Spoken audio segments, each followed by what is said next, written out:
pas été préparé pour être pacifique. Pourquoi?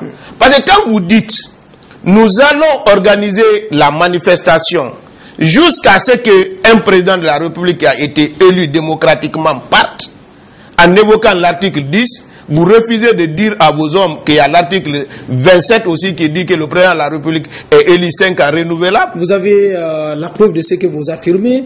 Vous avez entendu des propos venant de militants ou de leaders de l'ADP, du collectif, disant que les marches vont continuer jusqu'au départ du président Alpha Condé. Je vous dis... Je ne dis pas pour cette manifestation. Je vous dis, les manifestations ici, plusieurs fois, j'ai entendu pire que ça. Il y a même un autre qui a dit que c'est le printemps de l'Afrique du Sud-Sahara. Vous savez, vous avez les échos sonores ici. Les militants ont été formés par rapport à ça. Cette fois-ci, on les a dit, ils doivent sortir pour étouffer les Guinéens jusqu'à ce que leurs revendications soient entendues. Il faudrait absolument qu'on fasse la recomposition de la CENI. Il faudrait que l'UNCENI Camara parte. Il faudrait qu'il y ait audit de la CENI. Donc, c'est une force qui doit étouffer les Guinéens et le gouvernement pour faire entendre leur voix. Alors qu'au fond, nous estimons qu'aujourd'hui, le débat devait se déplacer de la rue vers des endroits beaucoup plus appropriés. Et j'étais d'accord avec l'opposition. S'ils avaient évoqué certains manquements de la part du pouvoir en place par rapport aux différentes dispositions légales, ça, on pouvait discuter parce qu'ils ont des recours. On n'a pas besoin de blesser, de tuer les gens. La Cour suprême existe. Lorsqu'il y a la violation de la loi, on sait qui est compétent. On va se tourner vers M. Condé pour comprendre les raisons de ces manifestations. Est-ce qu'il y a un malaise au sein de la classe politique?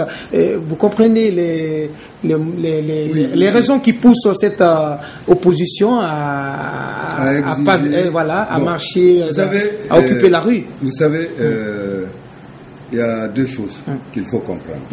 Je pense que quelque part, certaines personnes n'ont pas encore accepté leur défaite, puisque mon ami a dit tout à l'heure que si on prend la lecture des résultats du premier tour, l'opposition faisait 70%. Non, l'élection présidentielle. L'élection présidentielle. Dans l'ADP, Lansana Kouyaté nous a rejoint. D'accord.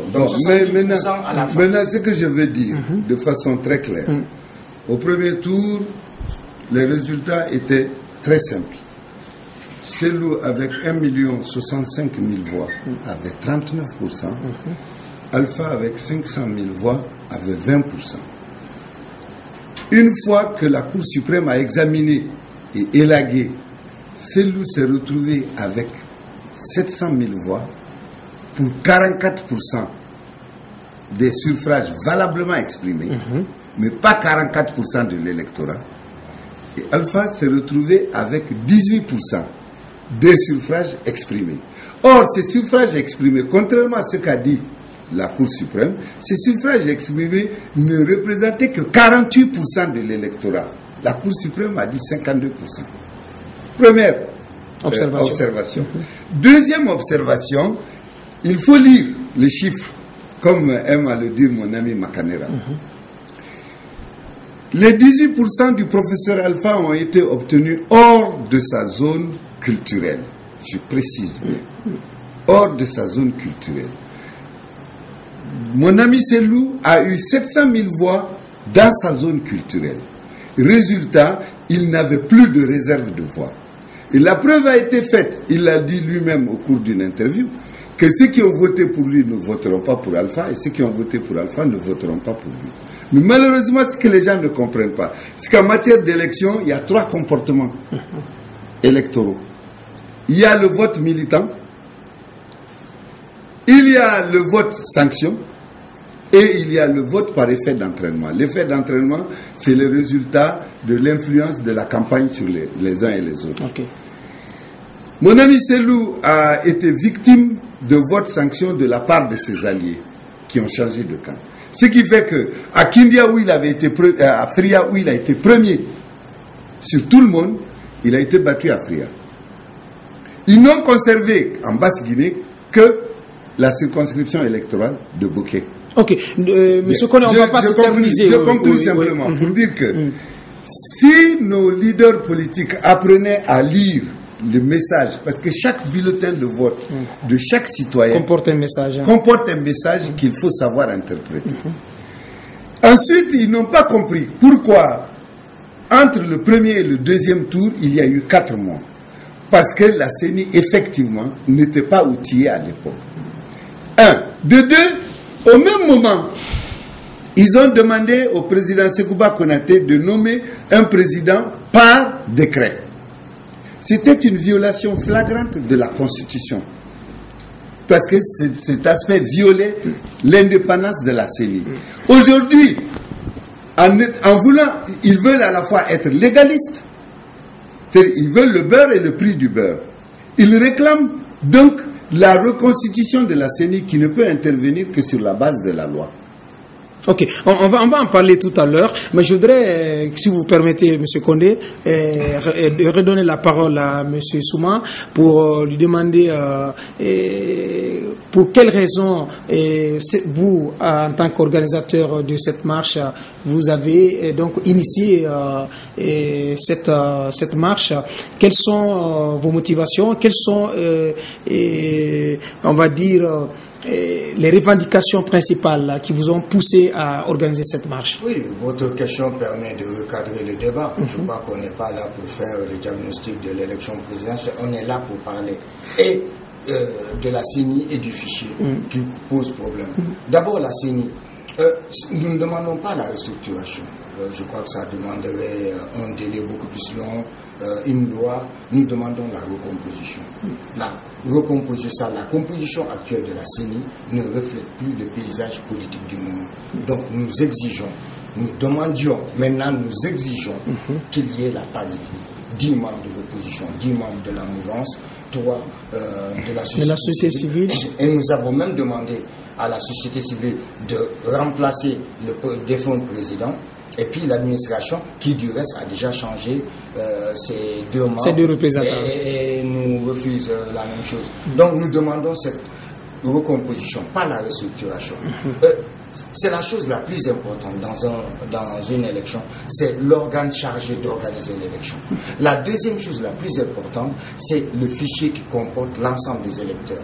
Et donc aujourd'hui, nous avons un audit qui a été fait.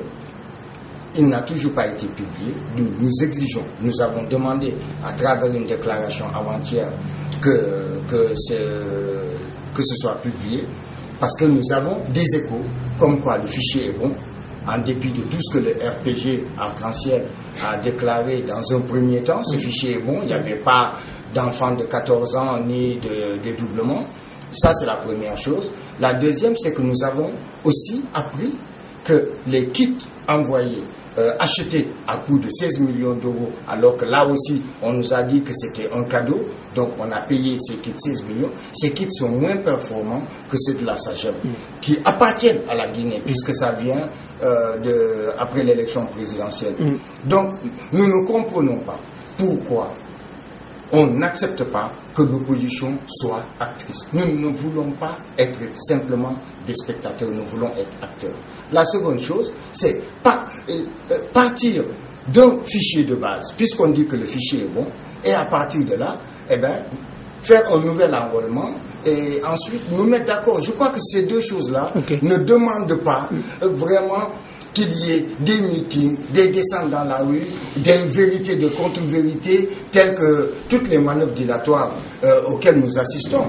Pas plus tard qu'il y a quelques jours, le président de la République a eu une attitude responsable et sage en refusant de signer le décret et en appelant les uns et les autres à la discussion, en demandant à la SAGEM de pouvoir transférer les données biométriques dans les kits de WEMAC. Et bien, le lendemain, suite à cette bonne intention annoncée, le lendemain, le président de la CENI appelait les gens à se faire enrôler. Donc on a envoyé des kits, on ne sait pas quelles données ils contiennent, et le président a reconnu ce que le président de la CENI disait, parce qu'il a menti, en disant que le transfert avait été effectué, eh bien, il a été dédié par le président, qui a reconnu et qui a même fait appel à la SAGEM. Donc aujourd'hui, on a des gens qui sont sur le terrain, qui vont faire l'enrôlement.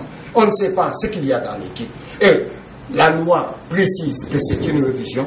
Et nous allons vers un recensement parce qu'ils ont trouvé l'idée géniale d'associer, de coupler la carte d'électeur à la carte d'identité qui n'a rien à voir avec une élection parce que la carte d'identité c'est une opération de police. En fait, tout est fait pour retarder les élections qui me semble essentiel. En tout cas, c'est à la place du président de la République, ces élections n'auraient pas attendu 6 mois. Donc, la Guinée perd du temps. La Guinée n'arrive pas à sortir de cette donc, M. Souma, on ne peut pas aller à ces élections. Il y a énormément de pays qui ont eu leur élection présidentielle après nous, qui ont déjà installé leur assemblée, leur président d'assemblée. Même le Sénégal qui vient d'élire son président aura son parlement avant nous. La France qui vient d'élire son président la semaine dernière aura son parlement demain. La Côte d'Ivoire, pareil. La Guinée doit arrêter d'être une exception. Ok. Alors, à votre avis, la recomposition de la CENI, c'est vraiment une exigence sur laquelle vous n'allez pas du tout bouger. Ça devient l'objet de négociations. Il faut qu'on arrête de se mentir dans ce pays en parlant de dialogue, de discussion. Non. Maintenant, l'opposition exige une négociation.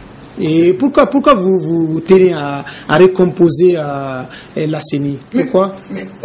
Vous pensez que la CENI, dans sa configuration actuelle, ne peut pas conduire la Guinée? Tout le monde le sait, c'est le RPG en premier qui avait, c'est le RPG en premier qui avait relevé 24 points, ce qui fait qu'on a eu un délai de 4 points. Je voudrais poser une question. Attendez, je termine. Okay. Donc, aujourd'hui, nous exigeons d'être acteurs.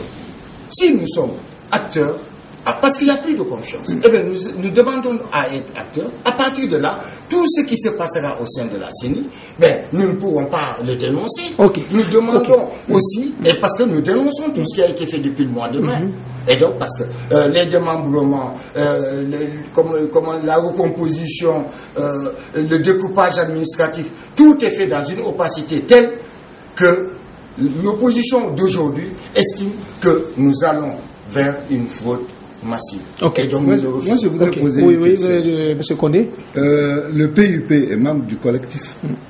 Non. M. Souma. Non. Le PUP n'est pas membre. Oui, jusqu'à date récente, le PUP était un parti membre. Jusqu'à date récente, on va dire. Le PUP était du collectif. Non, est-ce qu'officiellement... Le PUP a été démembré. Le PUP, il y avait une partie avec... Le PUP est du collectif. Même maintenant, le PUP n'a pas... Je pense qu'on ne va pas trop épiloguer là-dessus. Oui, mais je finis juste. Le PUP n'est pas membre du collectif. Ok, et ça vient comme tout de même des représentants du collectif. Jusqu'à preuve du contraire... Au moment où il demandait la recomposition de la CENI, le PUP était encore membre du collectif. Et le PUP a 10 représentants. Et en plus, vous avez le représentant de l'UFDG, vous avez le représentant de l'UFR et vous avez le représentant, donc il faisait exactement 13 membres en majorité. Et on nous a fatigués pendant longtemps. Alors qu'ils ont la possibilité, ils l'ont dit la dernière fois, de retirer leurs membres des instances, des institutions. Ils avaient qu'à demander à ces membres-là de démissionner. À partir de là, on aurait eu peut-être une possibilité de recomposition. Ça, c'est le premier aspect. Le deuxième aspect, qu'est-ce qu'on a dit au cours du dialogue? On a dit qu'on va mettre en place une cellule de coordination technique composée de tous les partis politiques pour contrôler ce qui se fait à la CENI, pour superviser, pour participer à la prise de décision et participer au contrôle de l'exécution des décisions. Ça a été fait. C'était l'une des propositions du comité de facilitation qui avait été acceptée, et le comité, la cellule technique donc de coordination fonctionne évidemment sans la présence du collectif. Deuxième problème. Troisième problème, on parle de la fiabilité du fichier de la SAGEM. Le fichier de la SAGEM a un gros problème. Et c'est ce qui a d'ailleurs retardé le deuxième tour. Parce que le logiciel de la SAGEM n'affecte pas l'électeur à un bureau de vote. Figurez-vous, mon cher ami, que 3 800 000 électeurs présents sur le fichier de la SAGEM ont été affectés à des bureaux de vote de façon manuelle. de façon manuelle. Je le reprécise, c'est-à-dire, on est allé au ministère de l'administration du territoire, on a dit Alusene Makanera est à Nongo et on va le mettre à l'école primaire de Nongo. Ça a été écrit, que l'on a ressaisi. Ça veut dire que c'est un fichier, c'est un logiciel qui n'est pas. Aujourd'hui, on a la possibilité d'avoir un logiciel performant qui prend l'électeur, qui l'affecte à un bureau de vote directement. Premier avantage. Deuxième avantage, effectivement, il y a 3 800 000 électeurs dans le fichier de la SAGEM. Sur les 4 300 000. Pourquoi? Parce que vous avez 494 000 électeurs qui n'ont pas pu bénéficier de cartes biométriques parce que mal enregistrées.